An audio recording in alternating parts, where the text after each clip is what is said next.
Hey everybody, it's John Moore here from mylovedlife.com, and this is my very first podcast, so I will apologize in advance if it's a little rough or if the production values aren't awesome. I don't have everything up to speed yet, but my philosophy is that it's better to get going than to get things perfect. So that is exactly what I'm doing. And what I want to talk to you about today, really quickly, is about some research I've been doing. I write a lot about depression and anxiety and mental health, and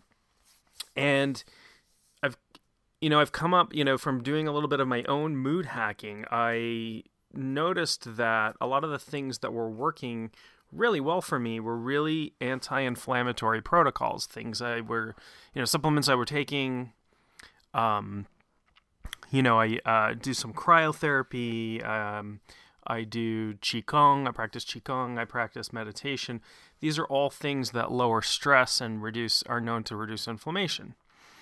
So I wrote an article about mood hacking for the Good Men Project. It was published last week, and a friend of mine contacted me and said, "Hey, you're spot on, and have you read the work of Dr. Kelly Brogan?" And I'm like, "No, I haven't." So of course I went and checked her out, and she is a psychiatrist out of New York, and she's written a couple books, and you can look her up yourself. And her point is that depression in particular is in fact a symptom, not a disease. It's a symptom of chronic inflammation. This is kind of a bold statement because the way that the world of psychiatry works today is that everybody thinks depression is an imbalance of serotonin. It's treated with, amongst a few other things, but primarily it's treated medically with SSRIs, which have a really poor success rate. It's hard to get exact numbers, but they only work for something around 60% of people, and even at that, they don't create. They don't have full relief, and there's a bunch of side effects that can happen. So I was fascinated by this, and I did a little digging. And what I came up with from reading some medical journals is that there is a lot of research showing that people with major depressive disorder have elevations in what they call inflammatory markers. They're proteins that are in your blood when you have chronic inflammation. The particular ones are called C-reactive proteins. Some people call them CRPs. Those are called cytokines. These are the same chemicals your body releases when you have the flu. This was a crazy revelation for me because I was thinking about all of the flu symptoms that you might have. Things like, lethargy, loss of appetite, social withdrawal, the things that make you want to curl up in bed when you have the flu so your body can get better. These are exactly the physical symptoms of depression.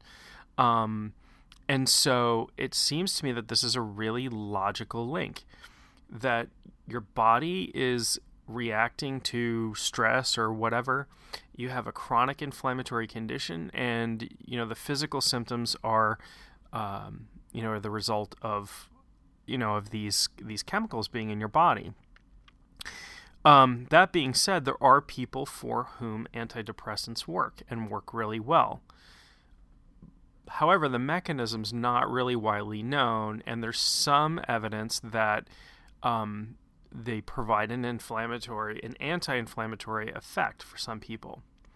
In fact, one of the experiments I was reading about, people were on Zoloft, a really popular antidepressant, and they added aspirin, right? Common over-the-counter aspirin, which is an anti-inflammatory, and it increased the success rate up to 80%, which is huge. Like that's a really big shift in Zoloft's normal, success rate. We can't call it a cure because there's really no cure. But for me, I never took meds. I don't take meds. I've taken lots of supplements.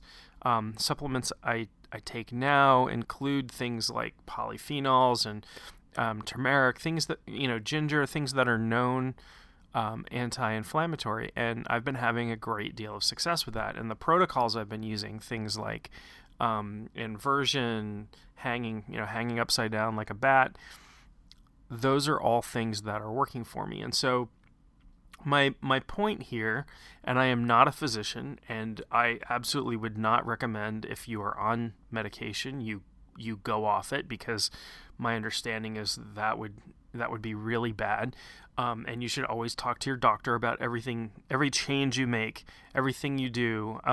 Trust me, I do have a medical professional that I speak to and run everything by. She thinks I'm crazy because I'm like, hey, I'm gonna try hanging upside down this week. But she's game. Like, she knows me, and she's like, hey, let me know how that works. So any changes you make, definitely check in. But I think it bears noting there are all kinds of things you can do that are anti-inflammatory that have no, have nothing. There's no drawback to them. They don't. There's not going to be a side effect. Things like reducing stress, and stress is a big one, right? When you have a lot of stress and you are not consciously dumping your stress, you are actually releasing these inflammatory chemicals into your system. These are the things that can cause you heart disease.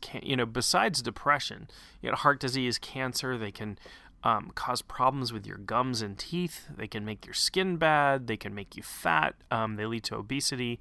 So, anti-inflammatory protocols are not going to harm you. I don't suggest you go out and start popping Tylenol or anything like that, but there are things you can do.